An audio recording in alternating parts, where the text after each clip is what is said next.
მოგესალმებით ჩემს Unity ტუტორიალში და დღეს ჩვენ შევქმნით ჩვენს პირველ მოთამაშს. მოდი პირველ რიგში რაღაც მინდა ხაზი გავუსვა, გაჩვენოთ. შევქმნათ ორი კვადრატი და ამ ორივე კვადრატს მოდი ჯერ ერთ კვადრატს შევქმნი. მივცა ამას დაჯახების კომპონენტს და შემდეგ დავაჭერ ამ კვადრატს და გამოვიყენებ Ctrl-D-ს. Ctrl-D არის დუპლიკაცია, ანუ ერთი და ზუსტად ამნაირ კვადრატს შემიქმნის. ახლა მაქვს ეს ორი კვადრატი, ერთზე ვითავწევ და მინდა რაღაცა გაჩვენოთ. ახლა ორივე კვადრატს აქვს დაჯახების კოეფიციენტი. მე რომ ეს ჩართო და ამ კვადრატის ქვევით შემოძება დავიწყო, ის ამ კვადრატში ჩვეულებრივად გაივლის.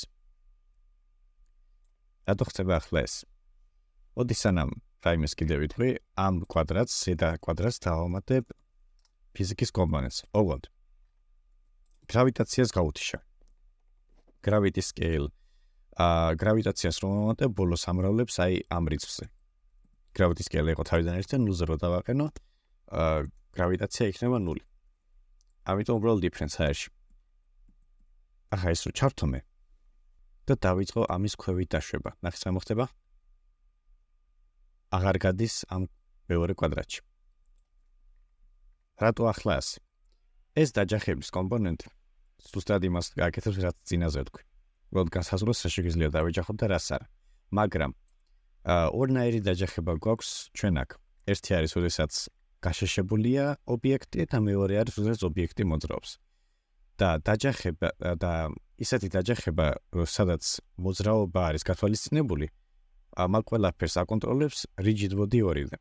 ანუ ეს არა მარტო გრავიტაციას უმატებს ჩვენს ობიექტს, არამედ მოძრაობისას დაჯახებას განსაზღვროს. აი აქ წერია მოიცადეთ, collision detection. აი აქ.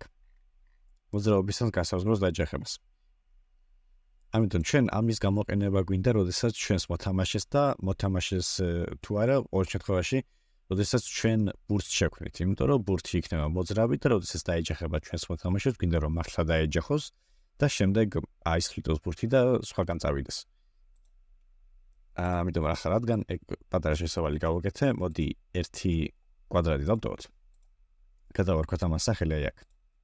დავარქვათ layer-ი. დავსვათ ეს შუაში. და მოდი ჯერ გავაკეთებ ერთ ლავაშს. ორს ერთად არ გავაკეთებ და აგიხსნით მალე რატომ. წავივლავთ ცოტა გვერდზე, აი აქეთ. და მოდი ზომებით შევუცვალოთ. არ იქნება ურიგო. მოდი ცრას ვიზამთ. ჯერ მოდი კამერის უკანა ფონს შევძლებ. აი ეგერ არის. ეს არის ჩვენი კამერის კომპონენტი და გაქვს უკანა ფონის ფერი დაღენებული. მოდი ჩვენს გადავიყვანოთ შავზე, იმიტომ რომ ფონგი საერთოდ შავ-თეთრი იყო და ნუ მოდი ვიზუალი დავტოვოთ თან მომწონს. კარგი შესახედია. და მოდი იმის მაგივრად რომ ჩემი ობიექტები დავაპატარა, უბრალოდ კამერის ხედვის არეალს გავსდი. და მაგასთან აი ეგ size რო აწერია ზომა. გავსდი უბრალოდ ამას. იყოს 7 და ამას წამოვიყვან აი აქეთ. კარგი. ჩვენ რა შევხედოთ თამაშს, იქნება ასეთი რაღაც. მგონი საკმარისად დიდი არეალი ჩანს. ჩვენ გვაქვს დაჯახების კოეფიციენტი, გვაქვს ფიზიკის კომპონენტი, დაჯახების კომპონენტი უბრალოდ ხო ესენი არის კომპონენტები და ჩვენი გრაფიკები. მოდი ახლა შევქმნათ ჩვენი პირველი კოდი. დავაჭეროთ add component, დავამატოთ კომპონენტი ამ ობიექტზე და ჩამოვიდეთ სულ ქვევით.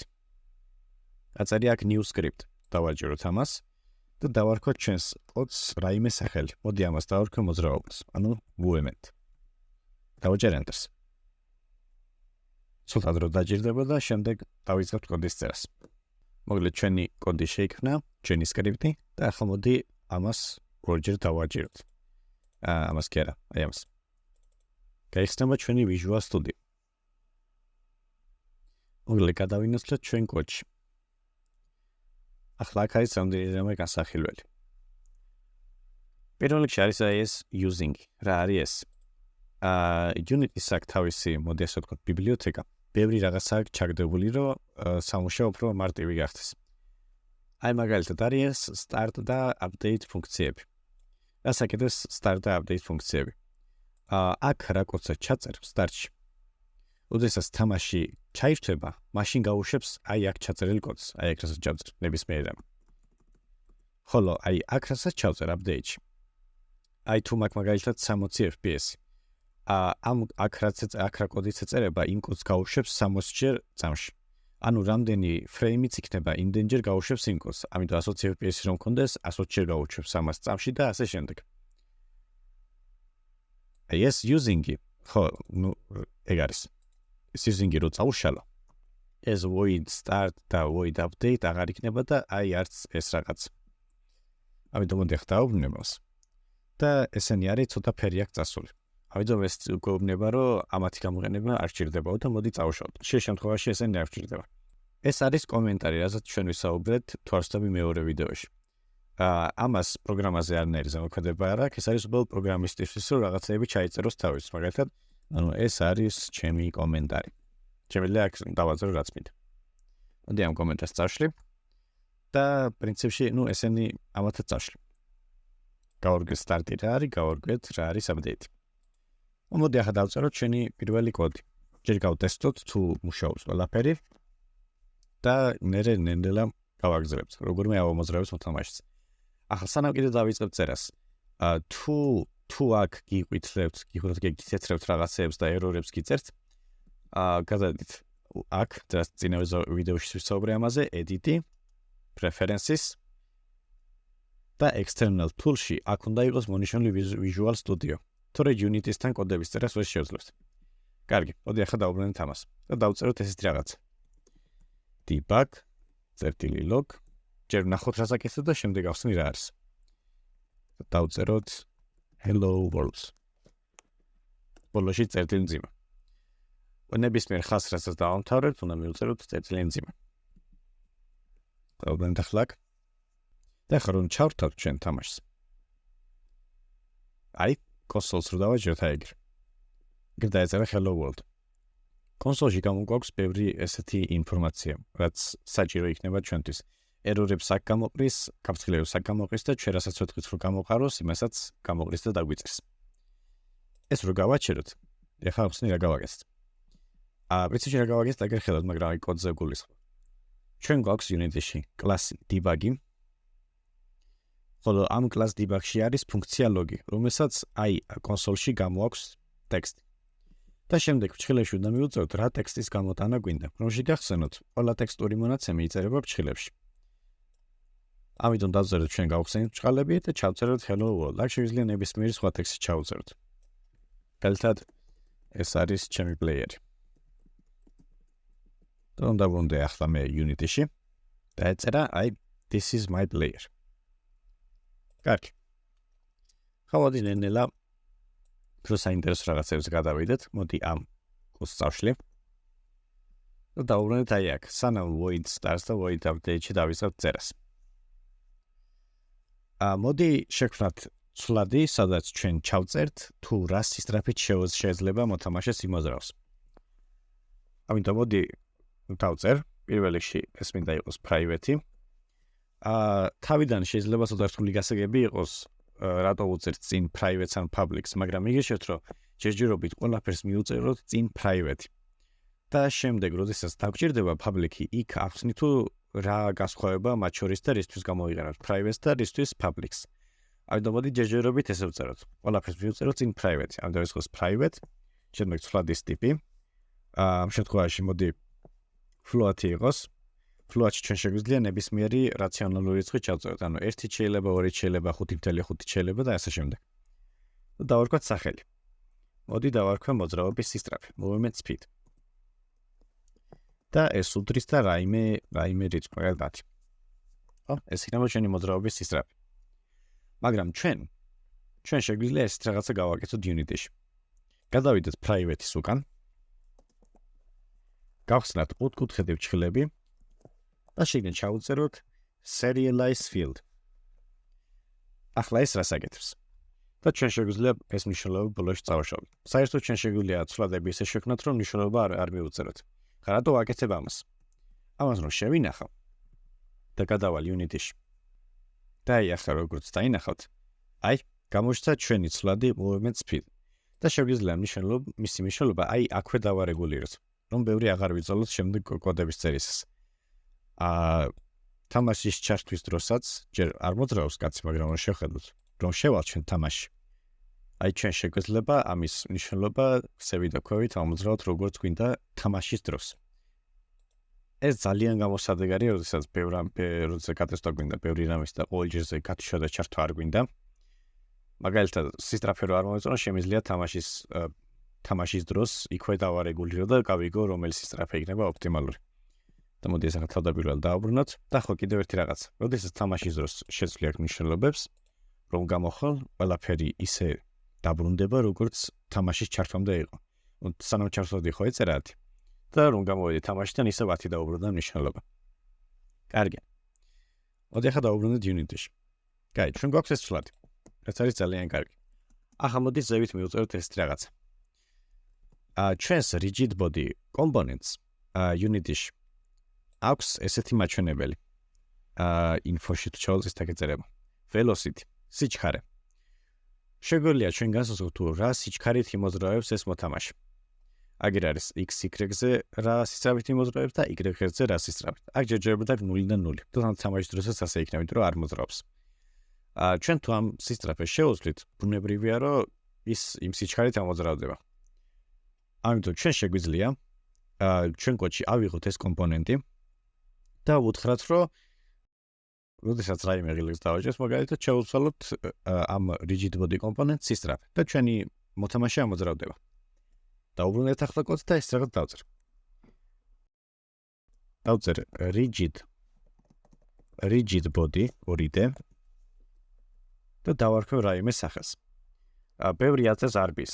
მე პირადად მირჩენია, რომ ბოლომდე მიუწერო სახელი მაგალითად rigid body 2D, იმიტომ რომ ასე გითხრათ, უფრო მარტივია, მაგრამ აქ როგორც ვთქვათ, გაამწანა ქვევით, იმიტომ რომ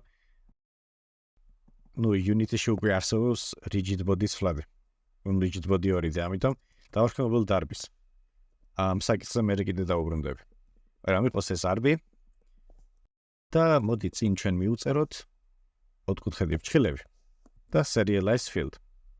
რომ შემდეგ მითითება შეგვეძლოს, ახლა გაჩვენოთ რის გაკეთებას ვცდილობ. მოდი მე ამ info პანჯერას დავხურავ ამ rigid body components-ს და აი ეგრე. გამოჩნდა ჩვენი rigid body-s კომპონენტი თვითონ Unity-ში. ჩვენს კოდს ვეუბნებით, რომ გვაქვს რაღაც rigid body, მაგრამ არ გვაქვს მითითებული რომელი. შემიძლია ეს rigid body ავიღო და ამაში ჩავაგდო. და შემდეგ შემიძლია ეს rigid body გამოვიყენო როგორც წმინდა. მაგრამ ეს რაღაც არის. მოდი ახლა გავეძლებ ცოტა ხანი და მოდი ჯერ გადავალ wait update-ში. ესე იგი, გვაქვს ახლა ჩვენ rigid body და გვინდა რომ ამ rigid body-s შევუცვალოთ სიჩქარე. ამიტომ ავიღოთ ეს კომპონენტი, ეს რასაც ჩვენ დავარქვით RB და ავიღოთ ჩვენი RB. აგერ დამიწერა უკვე წერტილი, ჩავიხედოთ ამ rigid body-ში და მოვზებნოთ სიჩქარე. და ეს უდრის, რას უდრის სიჩქარე? ჩვენ გვაქვს ეგ როგორც წერია vector 3 და vector 2 კლასები Unity-ში. ანუ vector-ში შეიძლება ჩაწერო x და y კოორდინატები. აქ რო გადავიდეთ და შევხედოთ ჩვენ rigid body-s. ჩავიდეთ info-ში. წერია აქ velocity, წერა როგორც. და აქვს x და y-ზე განსაზღვრული სიჩქარეები. ესეთ x და y-ის რა წერია ესე, ხო? ვიყენებთ vector 2-ს. რატო უწერია წინ new? მე როდესაც კლასებს ვხსნიდი მესამე ვიდეოში. ვილაპარაკე იმაზე, რომ კლასის ობიექტები შეგვიძლია შექმნათ. vector 2 არის კლასი. და ჩვენ ვქნით vector 2-ის ახალ ობიექტს. ანუ vector 2 კლასის ახალ შემთხვევას ვქნით. ახალი vector 2-ია. ეს შეიძლება თავიდან გაუგებარი იყოს, მაგრამ მე მაინც ახსნი, რომ როდესაც ნენელა გაარკვევთ თუ რა ხდება, საერთოდ ბევრი კოდის წერა დაგჭირდებათ, რომ სანამ გაიაზროთ თუ ეს new რას ნიშნავს. ამიტომ უბრალოდ ახლა იცოდეთ, რომ vector 2-ის წინ იწოდება ახალი. new. და შემდეგ ნენელა მუშაობის პროცესში ნენელა გაარკვევთ თუ რატო წერთ news vector 2-ის უკან. და ნებისმიერი ხო, ასეთ შემთხვევებში. კარგი. მოდი ახლა დავუწეროთ სიჩქარეები. rigid body-ის სიჩქარე უდრის ახალი vector 2, x სიჩქარე იყოს 0, იმიტომ რომ მაინც ზევით და ქვევით უნდა იმოძრაოს და y-ზე იყოს ჩვენი მოძრაობის სისწრაფე, ცვლადი რაც შექმნით. აი ეს. და ბოლოში დავუწეროთ წერტილი მძიმე. ახლა ეს შევინახოთ. გადმოვიდეთ unit-ში. ახლა 10 ალბათ ძალიან დიდი რიცხვია, ამიტომ მოდი ცოტა დავაპატარავთ და რომ შევხედოთ როგორ მოძრაობს. მოკლედ, ჩაირთვება წესით ახლა და აი დაიწყო მოძრაობა. და ადის სულ ზევით და ზევით. ჩვენ ამ მოთამაშეს ვერ ავკონტროლებთ. უბრალოდ ჩვენ ვთხარით, რომ y სიჩქარე კონდეს 1.87. ანუ სულ ზევით და ზევითაა. ეს არ გაჩერდება არასდროს. აი სინ პანჯერაში რომ გადავიდეთ და გავზომოთ ცოტათი, აი ჩვენი მოთამაშე როგორ მირბის ზევით. მოდი ახლა ეს გავთიშოთ. და დავუბრუნდეთ აი ჩვენ წერთ საერთოდ ეს რაღაცას, როდესაც ვიღებთ კომპონენტებს კოდებში. აი მაგალითად GitBot-ი ხო ავიღეთ. და წერთ ეს რაღაცას, როდესაც თამაში გაიხსნება. ანუ start მეთოდში წერთ ამას. GitBot-ი უდრის GetComponent ჩვენი GitBot-ი 2-დე შეგლებ. GitBot-ი 2-დე დამეწერა. ხო, რას ნიშნავს ეს? როდესაც GetComponent-ი აკეთებს ზუსტად იმას, რაც წეგან გავაკეთეთ unit-ში. ანუ გვაქვს ჩვენ ეს GitBot-ი ცვლადი და ეს GitBot-ი ამ GitBot-ში უნდა ჩავაგდოთ ჩვენი მოთამაშის ეს კომპონენტი. ხო, ჩავაგდეთ ასე. GetComponent-ი ახლა რას აკეთებს? როდესაც აქ არაფერია. გადავა unit-ში, ჩვენს მოთამაშეში დაძებნის ამ კომპონენტს. აი ხო აზერე GetComponent GitBot-ი 2-დეს მოძებნის და უბრალოდ ჩაგდებს აი აქ. მეც არაფერს არ აკეთებს. ახლა ეს რატო არის საჭირო? ჩვენ რო დაგვავიწყდეს, ხელით ჩაგდება ამ ყველაფერს. დაგვიწერდა errors და შემდეგ შეიძლება დიდი ხანი ვიფიქროთ, თუ რა არის error-ი, რატო არ მუშაობს ჩემი კოდი. მაგრამ როდესაც დავუწერ GetComponent კოდში, ის ამ პრობლემას ავტომატურად მოვიგორეს, იმიტომ რომ შეხედეთ ახლა და აი ჩვენი მოთამაშის GitBot-ი ჩაგდო ამ სექტორში, ამ იმაში. ამისთვის ვიყენებთ ჩვენ GetComponents. ძალიან გამოსადეგარი არის სტარტში ამის დაწერა თამაშის გახსნისას, იმიტომ რომ დამიჯერეთ იმაზე მეჯერთა გავისწრებათ ასეთ რაღაცას გაკეთება, ვიდრე გქონიათ და შემდეგ საათობით შეიძლება ნერვები მოეშალოთ, რატო არ მოშავს ჩემი კოდი, რატო არ მოშავს და ბოლოს იმიტომ არის, რომ აი სადღაც აქ არ ქონა ჩაგდებული რაღაც. მოგეძებთ მეტი თავის ტკივილია და გვინდა ეს ყველაფერი ავარიდოთ ჩვენს თავს. კარგი. მოგეძლეთ ჩვენ ვისწავლეთ ცვლადების შექმნა, პირველი ცვლადის შექმნით. ვისწავლეთ რა არის SerializeField-ი, ვისწავლეთ რა არის start და update ფუნქციები. ვისწავლეთ GetComponent-ი და როგორ უნდა შევცვალოთ სიჩქარე ჩვენს GitBot-ის, ჩვენს მოთამაშის. კარგი, და მოდი ახლა დღევანდელ ვიდეოს აქ მორჩები. ეს ხო ჩემი პატარა შესაძლებელი კოდების წერაზე. შემდეგში უფრო მეტ რაღაცას ახსნე, შემდეგში უკვე კონტროლებს დავამატებ. ამიტომ ჩვენი ნები დავამოძრავეთ მოთამაშის როგორც გვინდა. ამიტომ ახლა დაგემშვიდობები და შემდეგი ვიდეოსთვის წარმატებებს გისურვებთ.